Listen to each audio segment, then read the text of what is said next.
Ki Ageng Suryo Mentaram ini adalah merupakan anak dari Hamengkubuwono ke-7 para kanca.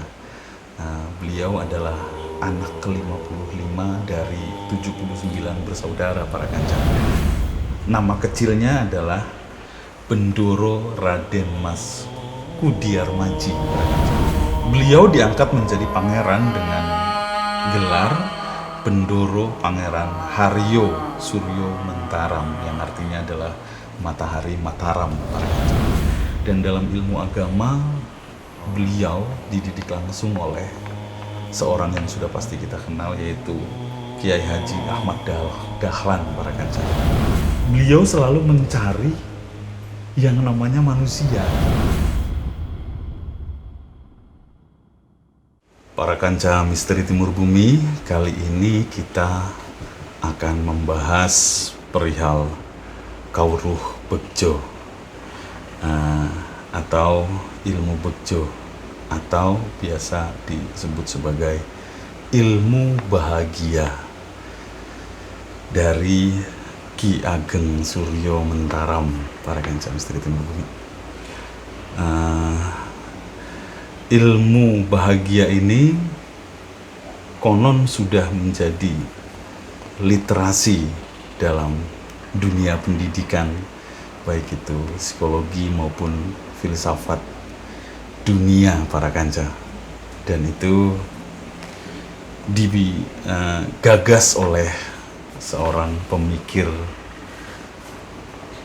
Indonesia, dalam hal ini negeri kita, yaitu Ki Ageng Suryo Mentaram para kanca. Kita langsung saja membahas Kawruh Begjo dari Ki Ageng Suryo Mentaram setelah yang satu ini. Jangan tidak percaya pada sesuatu yang belum kalian percaya. Bapak Adam, Bapak Angkasa, Ibu Pertiwi, Kula Angin Irgun, Sakang Pahan, Sarimane, Sawangi, Sarana Gampil, Sarining Gampil, Kasanala, Yahu Allah, Yahu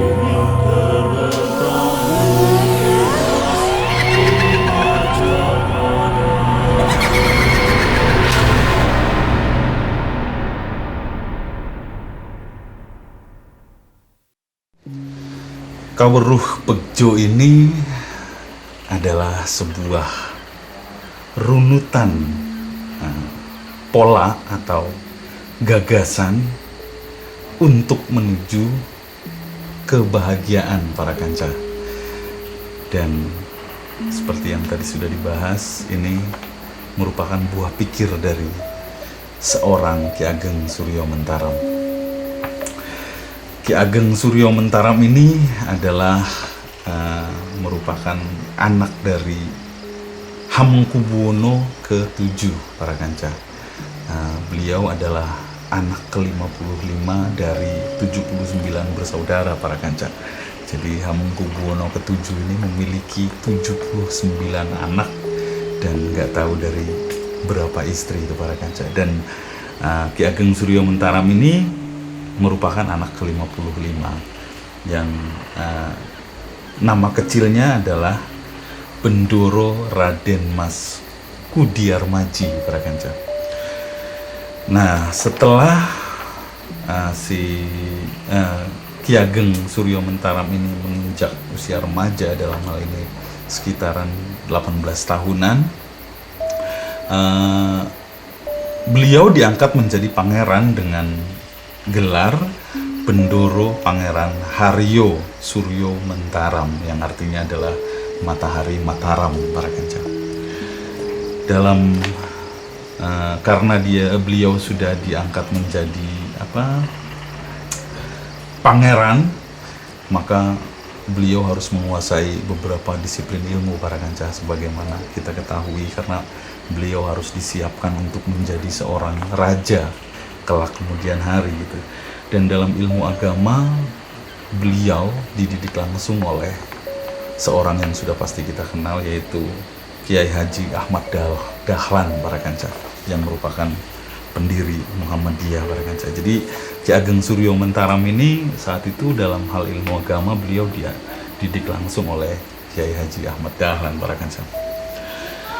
Nah, yang uniknya di usianya yang ke-18 tahun ini beliau memiliki pemikiran yang sangat tajam di atas rata-rata, sehingga beliau ini sering gelisah para kanca.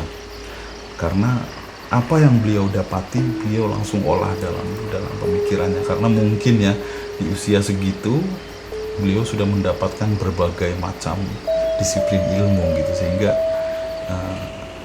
isi kepalanya penuh barangkali gitu dengan kapasitas usia seperti itu. Dan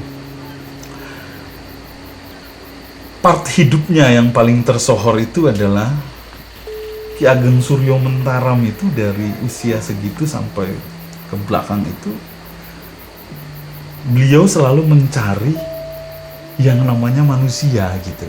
Jadi kalau kita ingat, kalau di barat itu ada seorang filsuf Diogenes para kanca. Diogenes itu sama seperti kegelisahannya, mungkin sama seperti Ki Ageng Suryo Mentaram ini para kanca. Jadi beliau itu mencari-cari yang namanya manusia. Itu kan sangat tidak terpikirkan untuk usia segitu, 18 tahun itu berarti kan ya usia SMA lah gitu ya, baru lulus. Jadi kenapa beliau mencari-cari yang namanya manusia? Karena menurut beliau saat itu beliau nggak pernah menemukan manusia di sekelilingnya, seperti itu para kanca. Jadi mungkin sebetulnya bukan tidak menemukan manusia di sekelilingnya, tapi di dalam benaknya tuh sudah memiliki idea tentang manusia gitu. Idea di dalam benaknya si Ki Ageng Suryo Mentaram ini mungkin di atas rata-rata gitu. Jadi ada idea tentang manusia dalam benaknya yang tidak ditemukan di sekelilingnya, mungkin seperti itu para kanca, karena udah banyaknya ilmu yang dia serap, terutama mungkin dari pengasuhnya yaitu Kiai Haji Ahmad Dahlan para kanca. Nah, setelah di part hidupnya yang tadi, kemudian ada part kelamnya para kanca. Part kelam dari Ki Ageng Suryo Mentaram itu ketika beliau mengetahui gitu kakeknya yang merupakan orang yang sangat menyayangi dia gitu, orang yang dekat dengan dia, orang yang mungkin tempat curhatnya dia segala macam. Itu adalah Patih Danurejo yang ke-6 itu dipecat dari istana para kanca, dan itu merupakan part hidup yang sangat menurut dia pukulan berat barangkali ya. Nah, setelah dipecat, Patih Danurejo ini kemudian meninggal. Kakeknya meninggal gitu. Jadi itu pukulan batin yang sangat luar biasa, dia meninggal. Kesedihan luar biasa barangkali ya. Jadi ada goyah batinnya gitu. Nah, selanjutnya setelah Patih Danurejo yang merupakan kakeknya itu meninggal, disusul ibunya itu dicerai sama Hamengkubuwono ke-7 para kanca. Dicerai lalu diserahkan kepada Ki Ageng Suryo Mentaram yang saat itu namanya Bendoro Pangeran Haryo Suryo Mentaram. Diserahkan kembali kepada, artinya secara simbolik sudah tidak menjadi istri dari Hamengkubuwono ke-7. Di situ pukulan keras juga, jadi bertubi-tubi. Dan setelah ibunya dicerai, lalu part kelam selanjutnya gitu adalah beliau ditinggal oleh istrinya, meninggal para kanca. Di situ ada part kelamnya beliau gitu. Jadi ilmu yang pertama itu adalah didapat dari sumber-sumber, dari guru-guru. Nah, di part ini beliau mendapatkan banyak ilmu dari peristiwa para kanca. Dari peristiwa beliau banyak mendapatkan ilmu dari peristiwa dan dari semesta. Jadi menyerap lalu mengolah, menyerap lalu mengolah gitu. Nah disitulah dia mendapatkan banyak ilmu dari part kelamnya itu para kanca. Nah kemudian beliau yang pertama di lingkungan istana beliau tidak menemukan manusia menurut beliau gitu. Kemudian dapat pukulan bertubi-tubi sehingga beliau memutuskan untuk keluar dari istana dan kabur dari tahta yang dia emban gitu, yang kelak harus menjadi raja, harus menjadi Hamengkubuwono VIII berarti. Beliau kabur dan konon hingga ke daerah pesisir, daerah Cilacap gitu, dengan bertahan hidup dengan cara jualan kain para kanca. Jadi beliau menggelandang gitu, mencoba menjadi dari tahta yang dia emban merupakan putra mahkota, kemudian dia kabur dari istana. Dia mencoba menjalani hidup menjadi manusia biasa dan bertahan hidup dengan cara jualan kain. Gitu, kalau kita ini sedikit, kalau kita tilik sedikit itu jenisnya, coraknya itu seperti Siddhartha gitu para kanca. Siddhartha Gautama dari lingkungan istana lalu memiliki keresahan, lalu dia kabur. Dan Ki Ageng Surya Mentaram pun sama gitu. Artinya ada corak pola hidup yang dijalani sampai part ini itu memiliki kesamaan, memiliki kegelisahan di dalam istana, lalu kemudian kabur dan menjalani kehidupan menjadi manusia tanpa tahta gitu para kanca.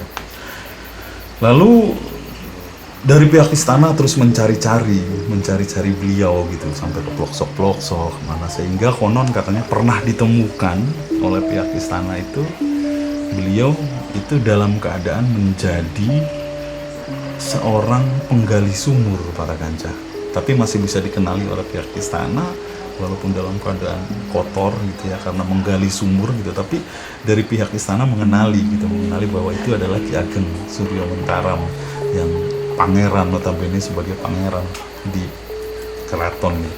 Maka beliau dibawa pulang gitu. Tapi lagi-lagi walaupun sudah dibawa pulang, kabur lagi para kanca karena beliau tidak mendapatkan kebahagiaan di sana gitu. Beliau dengan adanya di istana itu beliau malah gelisah seperti itu para kanca. Ya itu unik sekali ya, artinya jarang sekali orang seperti itu gitu. Di tengah kemewahannya beliau memilih kabur dan menjauh gitu. Tapi ya itulah Ki Ageng Surya Mentaram yang coraknya sama seperti Siddhartha Gautama kalau di Buddhisme para kanca. Nah kemudian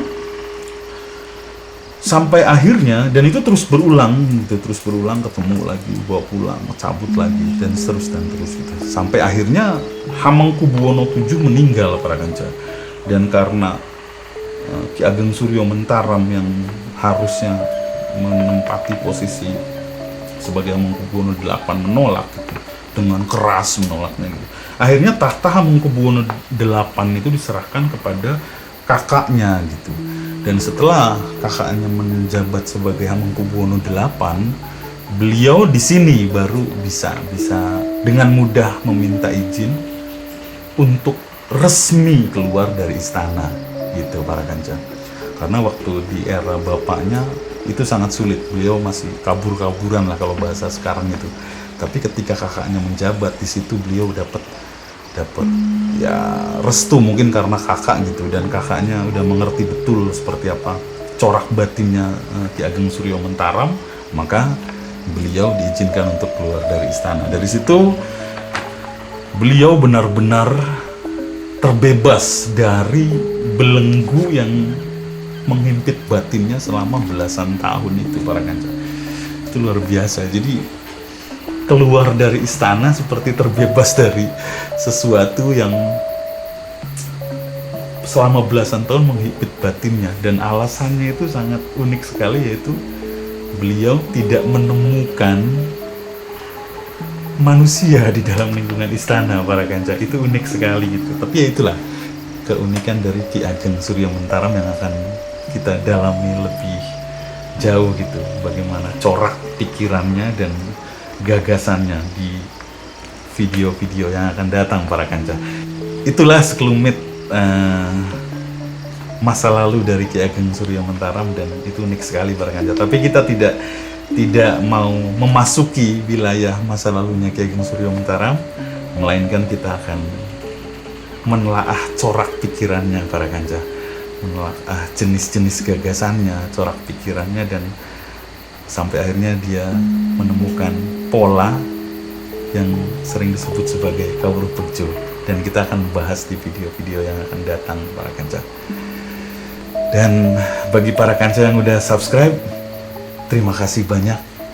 Dan yang belum subscribe, silahkan subscribe para kanca. Silahkan subscribe, gratis, karena itu akan membantu kita untuk semangat membahas konten-konten selanjutnya para kanca. Akhir kata dari kami, misteri Timur Bumi, jangan tidak percaya pada sesuatu yang belum kalian percaya.